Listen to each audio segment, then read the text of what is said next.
So we still have one more week left of the group stage games in the World Cup. And that got me thinking there's going to be a fair few games that I'm actually okay with skipping, especially being in the UK. I don't fancy staying up till 2 in the morning to watch a few games when first thing in the morning I can make a hot drink and kick back and watch the highlights in my own time anyway.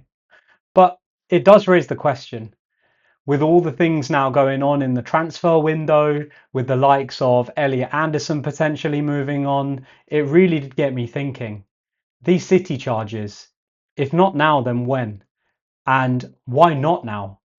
And then also, why not later as well? So, in this video, we're going to go into some scenarios and some reasoning just to understand potentially what is going on and what could happen. Because there will be time throughout this World Cup in between games where we miss the Premier League that bit much more. I know I certainly will. So, let's get into it.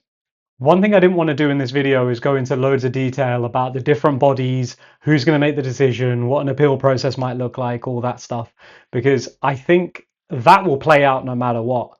And whatever sanction City do or don't get on the alleged breaches will play out for sure. So this video is more about timing. So, option one, the Premier League make their announcement here and now in the midst of a World Cup. So, if you think about the different players who play for City in these international teams, you have Rodri at Spain, integral player, pure captain material, won a Ballon d'Or not too long ago. Obviously had his injury problems, as has Ruben Diaz of Portugal, Guardiol of Croatia, Doku of course at Belgium, and Haaland in Norway. Now, you could make the argument to say, bar the first two, no one really stands a realistic chance at winning the World Cup. But stranger things have happened. Think about when Greece won the Euros. But at the end of the day, can you imagine how this might play out, right?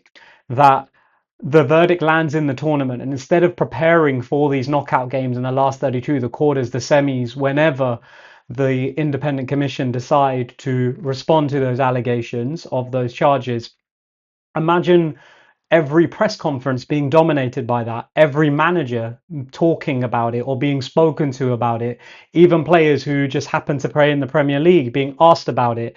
It will just dominate everything. So it changes the dynamic of the World Cup, and all of a sudden, this amazing spectacle, three co hosts, and of albeit crazy time zones, but what has been pretty festive and fun so far with great fans, suddenly gets that little bit more tainted.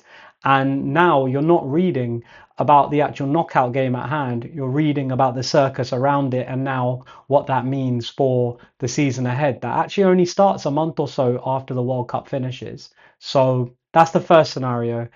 Will the announcement come out during the World Cup? And what does that mean for the players and all of those supporting roles around football? And most importantly, the fans. It takes away from a lot. So that's the first one. Scenario two, the commission decide to announce it after the World Cup, but before the transfer window, but of course before the start of the Premier League season. So, what does that mean? We've had a good World Cup. We held fire. We didn't want to ruin it for anyone. Maybe we got told to not announce it at a certain point, potentially. And now clubs have just spent hundreds of millions of pounds. Look at the likes of Elliot Anderson. If he had an amazing World Cup, his value is also already super high. He would have turned down clubs like Manchester United to sign on for Man City potentially. City probably would not have stopped their spending there. They'll have a new manager in Maresca who'll have a different view to Pep, and City would want to back him. So what does that mean then for the players who arrive? What do they do if they're now suddenly in League One? Do they have clauses to get out of that? And if they do, does that mean that they're able to negotiate their exit before the season starts? Or what happens to the players who've already been there? Think about an Erling Haaland who may have just scored an incredible amount of goals for Norway in the World Cup. How does that pan out for him?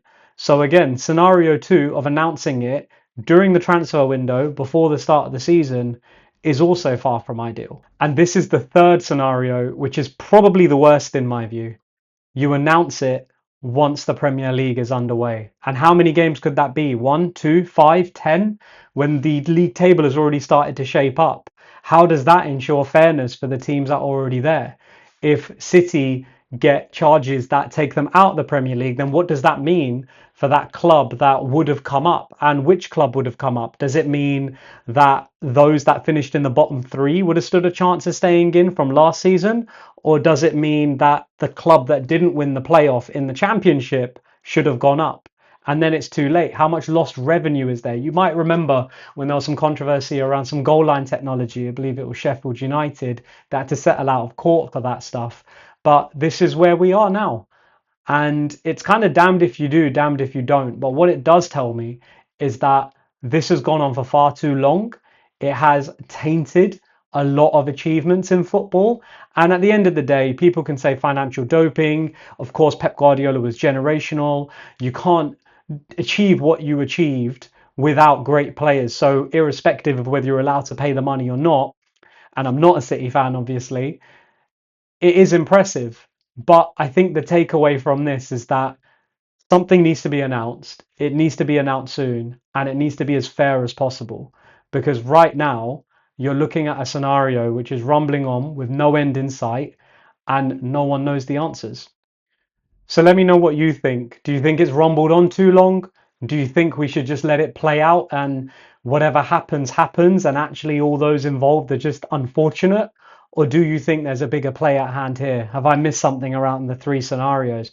And of course, let me know how you think this is going to impact world football as a whole.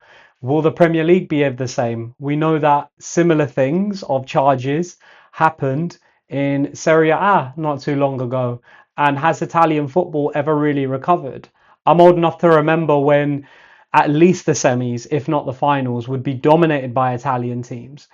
Proper slow defensive tactical football wasn't always the most attractive, but it definitely was effective up until a certain point.